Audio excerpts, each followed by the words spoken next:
All right, Shock Therapy Live is up and going.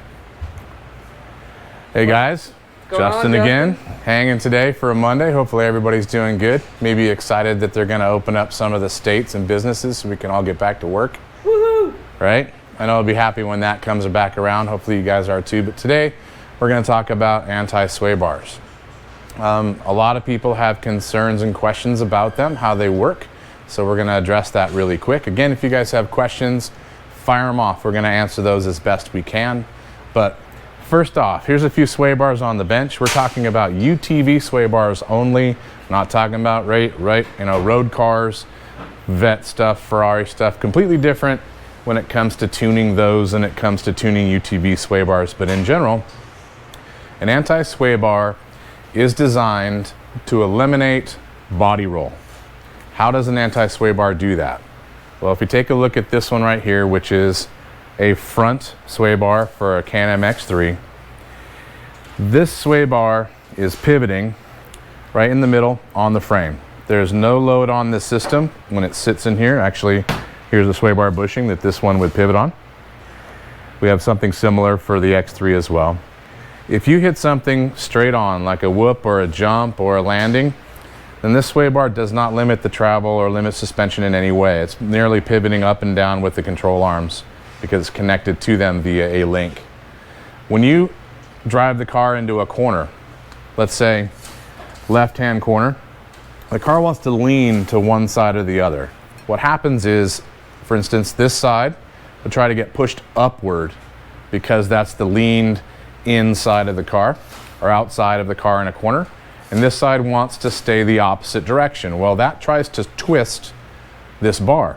It tries to twist the bar across the straight portion after the bushing. So as this bar was to twist opposite directions in the car, that would add resistance to the car leaning over in a corner. The thicker these bars are, some of them are hollow, so the thicker the wall thickness is, if it's a solid bar, then the larger the diameter is, the more resistance to twisting that this bar has. The more resistance it has, the less body roll you'll feel when you come into a corner. It'll go from a lightweight sway bar like factory, where the car might lean at 20 degrees coming in hot, to putting a bar on it like ours that has more adjustability and has a little bit larger diameter or thicker or maybe better material.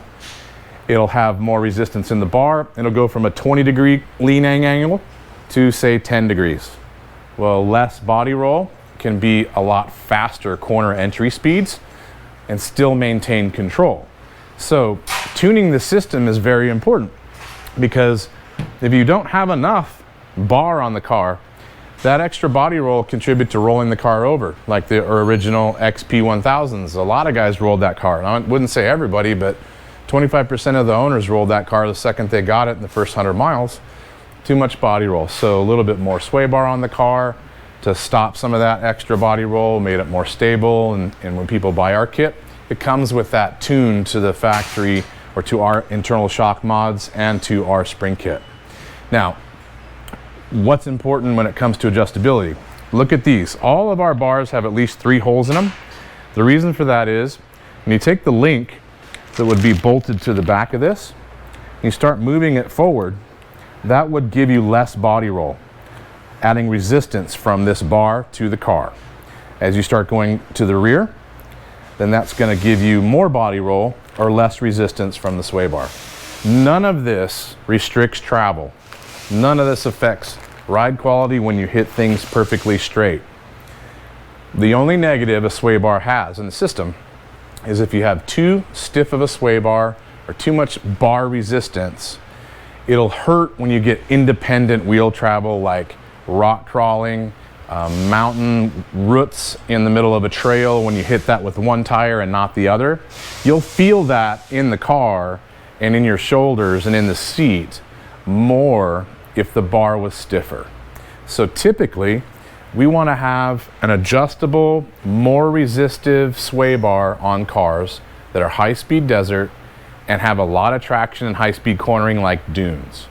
When you get up into the mountains and the trails, then we try to have a lighter sway bar, and that's why ours are adjustable, so you can run it all the way soft when you're in the mountains, and you can stiffen it up where you need it for dunes and desert.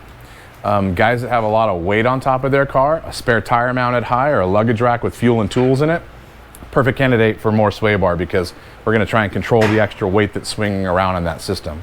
Do you guys have any questions on that yet? Yeah, actually, Ryan Van Valkenburg asked, is it better to change the front or rear bar?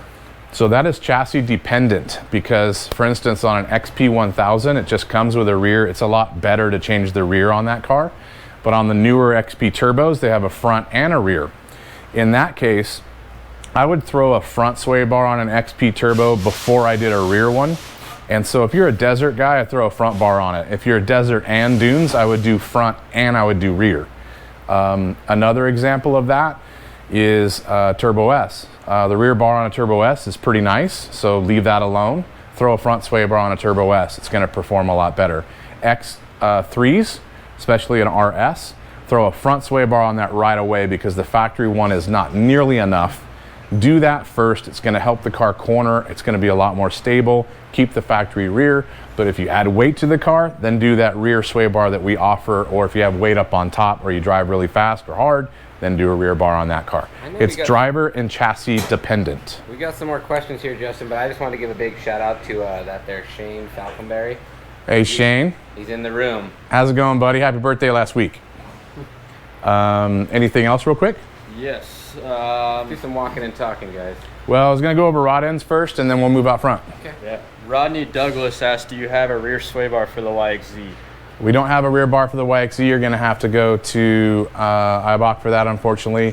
We do have a front. The reason that we offer a front and not a rear is because putting more front sway bar on a YXZ makes it night and day better. Putting more sway bar on the back of a YXZ just picks the rear tire up faster in a corner. So I'd recommend you do a front first, do a rear second. What's your thoughts on the Walker Evans links, Justin? I feel like we get asked that a lot too. So here's the deal with the Walker link. Everybody asks us about that. The truth is that we own the patent on a hydraulic sway bar link. That link technically is sold because we allow that.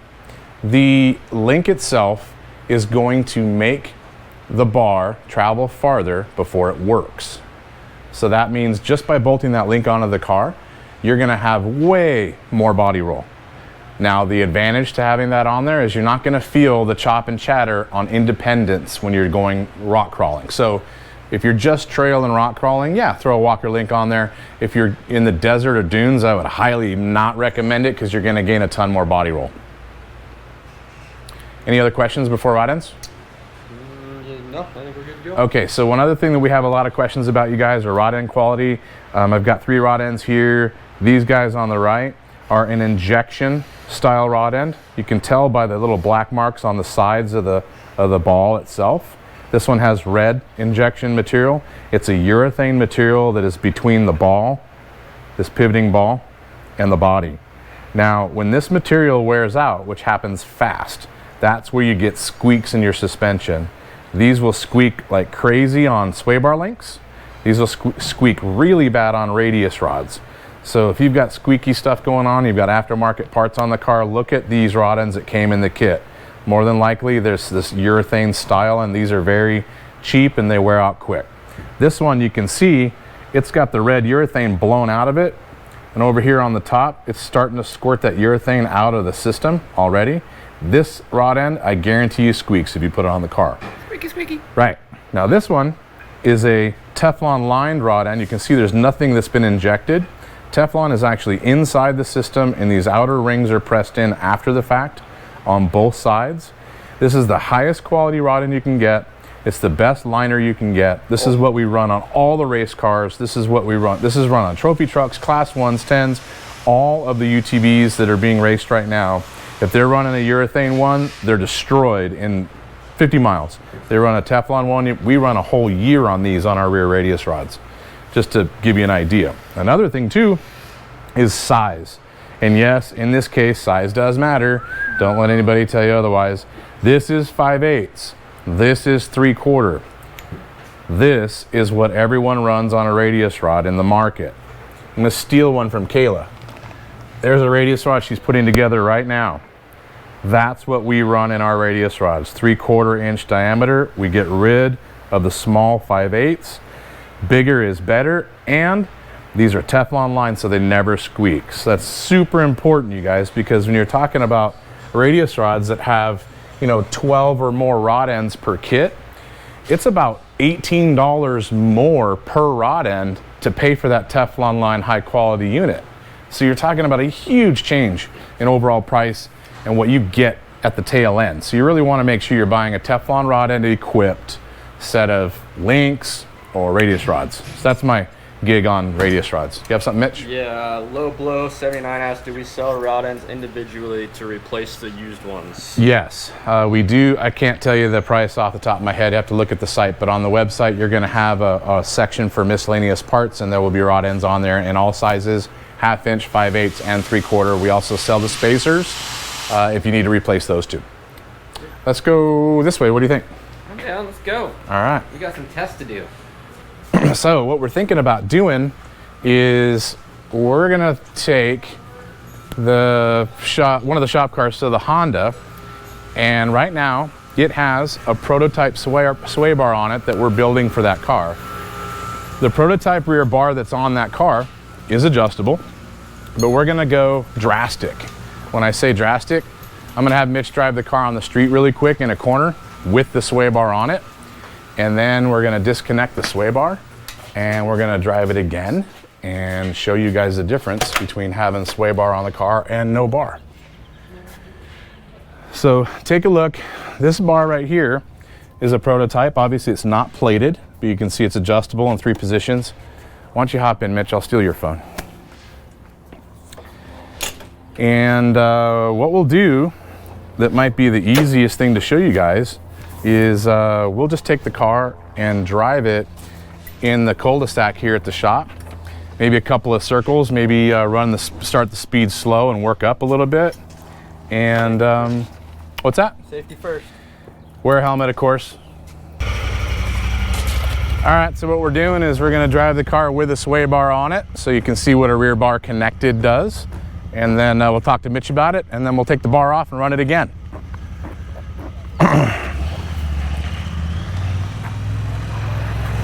Everyone says we're looking good on the Instagram screen here. And like I said, everyone, we are recording still on the GoPro, which everything will be posted to Facebook. All right, keep in mind, man, this is a little boring, but I told Mitch to kind of start off slow and kind of work his speed up until maybe it picks a tire up off the ground. So now he's in second gear, slalom. There we go, perfect. So as you saw, he picked up one tire on the back when he was doing the slalom stuff really quick, and we're doing that on purpose. We wanted to see exactly you know, how much you can throw at it to get it to do that. Let's talk to Mitch about it. All right, what are your thoughts of that? I felt very planted. I felt like I was in control of the car the whole time. Not very often do you ever feel like that. I feel like you can actually drive this thing where you want to. Feels like it's on the ground the whole time. Well, hold this for a second. I'll take the bar off that end. Oh, let's pull over in the shade, you guys. Pull up in shade, Mitch. Whenever we talk to them, let's come over here. Network area.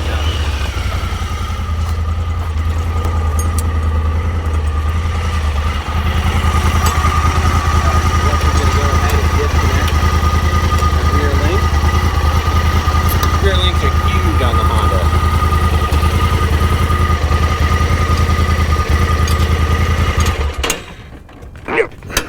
Luckily, Justin played a few years of rugby. They could be pretty tight on there. Hercules, Hercules!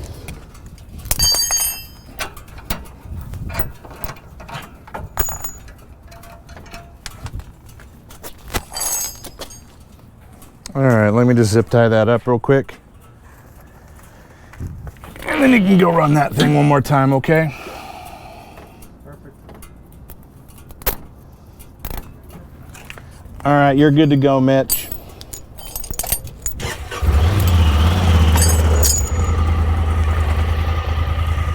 All right, guys, so what we're gonna do this time is we're gonna run the car with no rear sway bar. Hey, Mitch, start slow. He's really gotta be careful because you guys will see this thing's gonna want to tip over.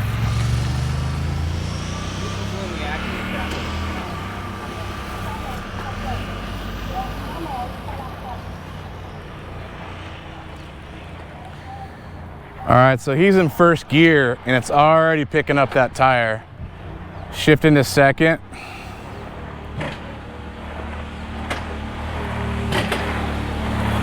All right, so ignore the clunk, but you can see there's about 10 or 15 more degrees of body roll in that car. And usually if that was an XP 1000, for instance, then you would probably roll the car without the rear bar. Get an insight from the man himself. All right, Mitch, how would you describe that last one? You can pull your helmet, buddy. That was scary. Well, what were you doing? Were you just modifying speed, or how'd you change the way you drove it? I had to completely change the way I drove that car. I couldn't even go anywhere near what I was trying to do before. It felt like I was going to roll the thing over the entire time. Yeah. Well, I think we've got one person, looks like Big Dubs. He's asking, looking for no bar feel on a rock crawling with an RS1 that he can adjust back to be engaged when on the trail. I think Something better than zip ties. There is. We are actually in the middle of working on a hydraulic link that you can adjust on the fly. That's a little ways off. But honestly, right this second, I don't think that the quick pin options for disconnecting rear sway bar links are good because they're loose when they're attached and the things rattle around. So honestly, I think for now, the best option for you with that RS1 is to disconnect it and tie it up. There are things coming in the future though. What else would you say about that, Mitch? Do you think that was good for rock though? Yeah, absolutely. If you're a guy who's doing nothing but 10-mile-an-hour slow rock crawling, maybe riding Moab, that's all you do, I think it's perfect for that. It allows every extra bit of articulation that you're looking for with, you know, a no sway bar feel.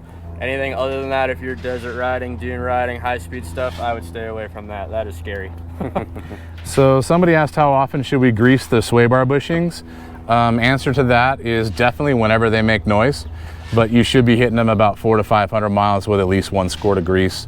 It's a good idea to shake the car up and down when you're greasing it, so try and work that through the whole bushing. Can you guys think of anything else that we can talk about? Because sway bars are cool, but remember, there's something that you should tune for your own drivability and the way you like to drive.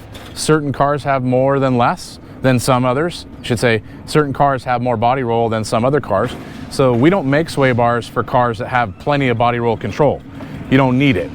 We do make bars for cars that require more. And as you start making the suspension more plush and doing spring kits, then it's really important to control that body roll that you're going to gain with more sway, with more spring kit, plushness, and shock ride quality. So we try to make a system that tunes that. If you guys are good, then we'll sign off, man. Yeah, I think for everybody asking about bars for every other vehicle as well, I know we are working on a lot of different bars for different vehicles. Just stay tuned for all that stuff that is coming. Okay, a couple more questions coming in. Bad Habit Off-Road, Walker links with a tighter sway bar. Yes, that's a good point. As long as the amount of distance that Walker link travels doesn't allow for too much body roll to the point where the bar takes over. So there's going to be a little bit of tuning there. I think you're onto something with that. I would probably recommend a stiffer bar and a Walker link if you want the best of both worlds, but you might have to shorten up the travel in the Walker link so it doesn't allow it to move so far. That might be a problem for a lot of people. I got an Apina 08. He wanted to go live with us. I just sent him a request, and it looked like he denied us. If anybody wants to go live and ask us a question, feel free. Actually, I got one that says, hey, what about your front links on an X3? Because the spacer that we offer, it fixes ripping the control arm apart. Yes, so our front X3 sway bar links come with an internal arm spacer, longer hardware, and everything needed to completely fill in the factory control arm tube that's welded in there, and it stops the tab from ripping off of there. Super common, doesn't matter if it's a stock bar or not, but if you buy our front X3 links, then our complete link kit comes with that, so it saves the arm. Good point, actually. Good question. Let me check a couple more. How do we know where to adjust the link to start? Coming from our favorite Spinal Farms, what's up, brother? So start with the link in the farthest rear position on the bar. That, when I say rear, I mean furthest away from the pivot point. So the pivoting bushing, the farther away you get from that, the softer the bar is going to act and the more sway bar or more body roll you'll have. As you start moving the link towards the pivot, it gets stiffer. In a Honda, you're going rearward to make it stiffer. In every other car, for instance XPs or others, you start moving this towards the pivot in the front, it'll stiffen the system. So start all the way in the back of the bar first. Adjustable link, shorter or longer means nothing. Making the link longer or shorter only can preload the system to lean one side or the other. There is a specific length for X3 rears. You want it 7 3/4 of an inch for our sway bars. But other than that, you just want the links to be the same length. There's no other advantage to those. We got Goose Diesel here. He wants to know how to control the rear end from bucking when you go over small jumps on an XP4. What was that question again? We got how to control the rear end from bucking when you're going over small jumps on an XP4. So spring kit's going to stop half of that. Internal shock work is going to stop the other half. The only other thing you can do is make sure it's floored off the jump, not off the throttle off a jump. But they do that factory, man. There's not going to, and no way you're going to get away with it until you start getting into the shock or change the spring kit. I have a question here. Should I just do IQS or do a full shock and spring kit? Well, IQS makes it adjustable. The full shock and spring kit makes it ride better. So if I was you, I'd do all of the internals in the spring kit to make it ride amazing, and then I do the IQS at the same time or later to make it adjustable in the car. Alrighty. Well, it looks like we got a lot of questions answered today. Justin, why don't you tell everyone where they could get more information, where they could get some more parts? So I got a bunch more questions if I can bang through these really quick, Chase. Let's do it. All right, so I'm trying to read and talk to you guys at the same time. I apologize, but what does putting one walker link on only do? It limits half the body roll that the walker link gains. So 2 links, twice as much body roll, 1 link, half the body roll. So typically we're doing 1 link in a stiffer sway bar, but it's still a lot of body roll to gain. Yeah, go Diesel. Go Diesel. How do you control the rear end from bucking when you go? We got that one. All right, keep going then. For Walker Evans velocity shocks, can you add rebound adjustment? No, you cannot. They do not allow or have a shaft with an adjustment hole in it yet. I think that's because they can't get around the patent for Fox. Alrighty, boys. Anything else? I think that's it. All right, badass. Thanks for tuning in, you guys, as always. Let's come back for the rest of the week. We're going to do it every afternoon, 12:30. And you guys can ask questions and we will answer them for you. Thanks for tuning in. Give us ideas if you have something that would be a good suggestion to cover. Maybe you guys on the couch could give us an idea of what subject to cover. Who knows? All right, you're in it. You got the Jeffries Performance Boys in the house. What are you guys getting here today? Today we're doing a TLS kit for stock X3, so that way we don't wall anything out. Have a play in the medium for Alright, sounds good. Thanks, guys. All right, you guys are out of here, but let us know if you have any other subjects you want us to cover. Otherwise, we'll just go down the technicalities and start covering other things we haven't done last week. How do they get a hold of Mike over there? What's the website, Justin? All right, so Mike behind us answering phones at 623-217-4959. If you guys want to check out parts we sell, including sway bars, and go to the website shocktherapist.com.